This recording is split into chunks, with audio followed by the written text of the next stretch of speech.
Hey everyone, so that was an interesting game. That was... Wow. It was close for a while. I think I was winning at one point, and then all of a sudden it went like...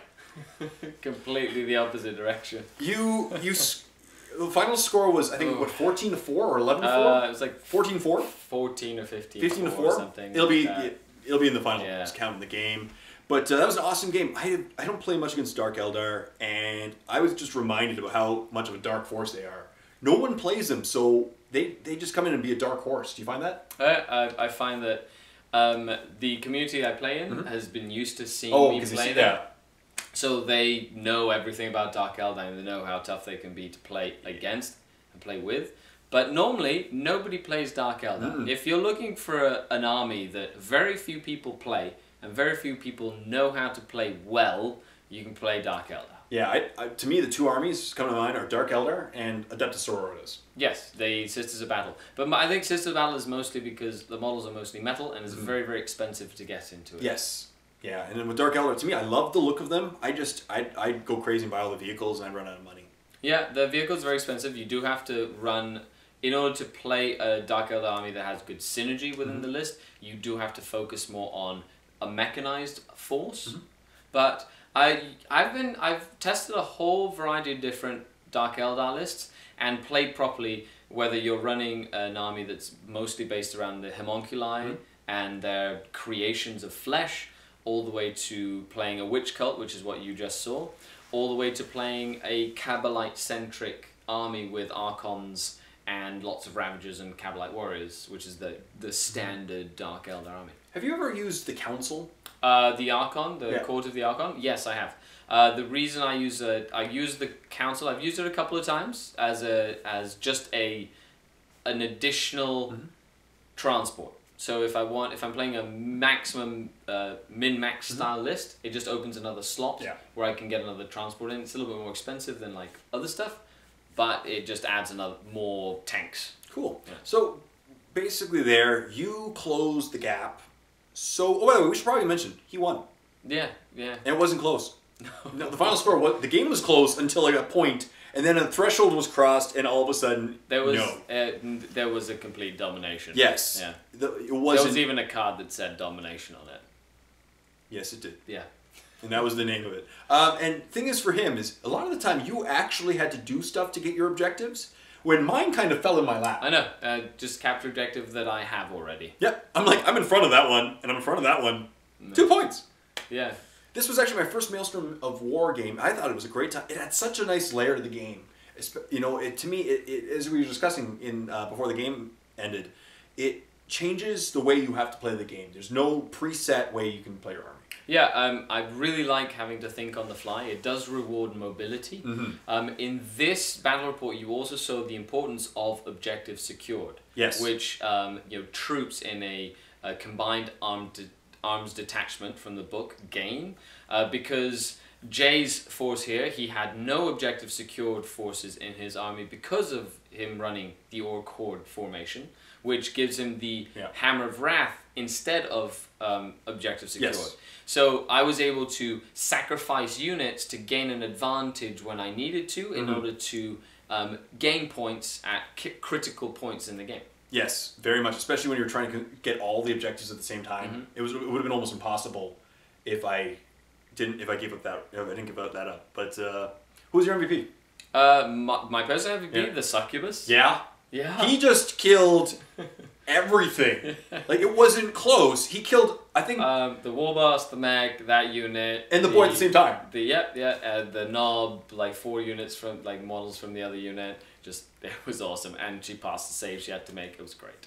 Oh, man. Mine would have probably been the Morkanaut because he withstood the test of time. He went 3.5 turns. He did. He didn't die first turn. Then again, I did ignore him for a couple of turns. Yeah, well, he's scary. 13 plus armor save. Well, of course you have lances, so 12, and then but the 5 plus invul, and he's just a big scary thing.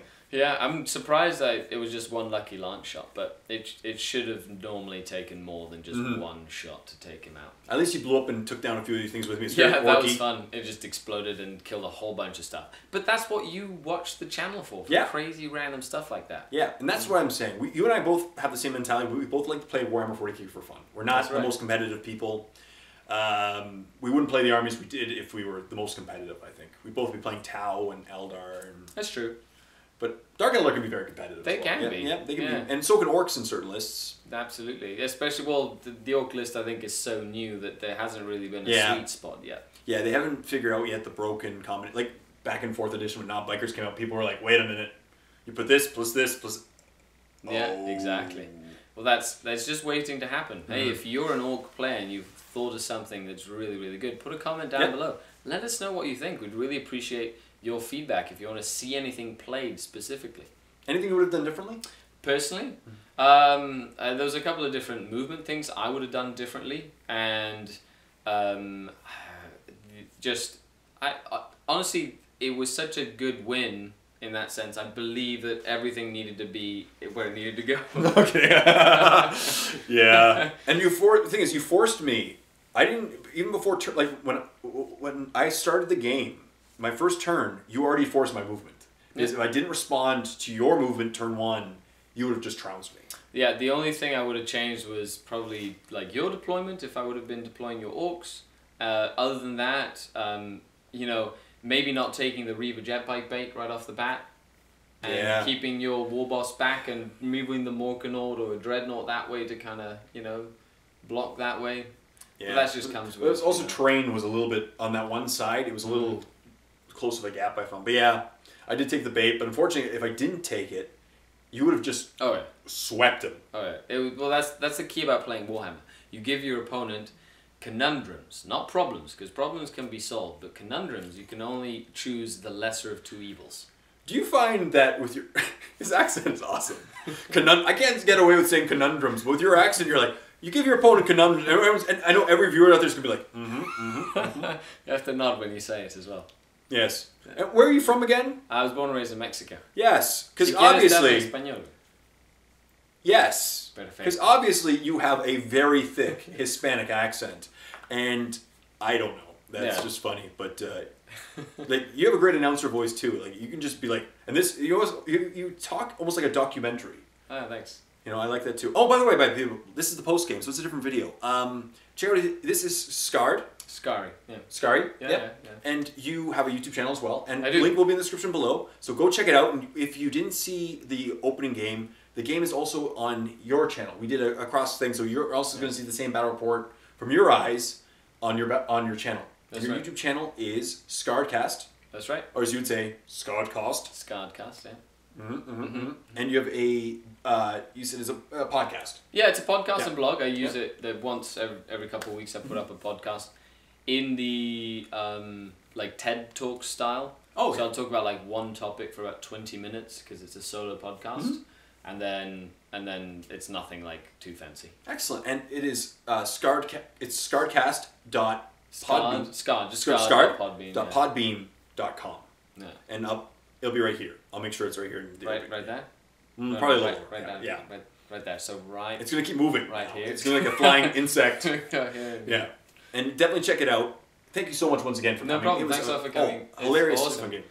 I can't believe we ran into a gas station. Yeah. It's crazy. I went into a gas station and to fill up my car, and you were there, and and the weirdest thing is, people, I've actually played him in the past. Well, I know. I recognized you. And I didn't. Yeah. And I played you 5 years ago at a tournament. Yeah, the War Masters Challenge. Yep. The doubles War Masters Challenge, where Mike Thornhill and I got best general. And my 2 points away from best overall.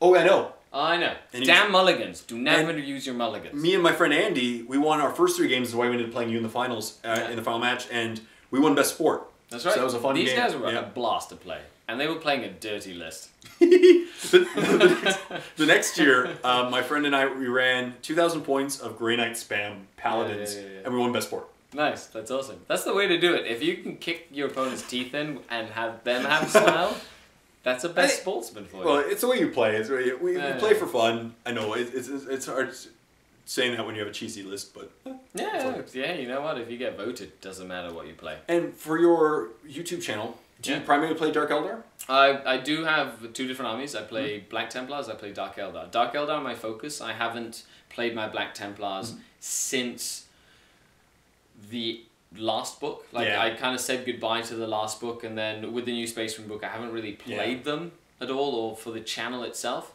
So it's mostly for Dark Eldar. Now I do try and play my Dark Eldar against as many different style opponents as I can in order to provide variety in that sense. Excellent. But if you're a brooding Archon and want to learn a little bit about the Dark Kin, then come on over, check it out. Yeah. As I said, his YouTube channel is called Scarredcast, and it's also on my channel. It's on the recommended videos. So go check it out and check out his podcast. He also has Facebook and everything, but that's linked through your channel as well. Yeah, no problem. So thank you once again, and till next time, this is Jay and Skari. Thanks a lot for tuning in, guys. Yeah, saying happy painting.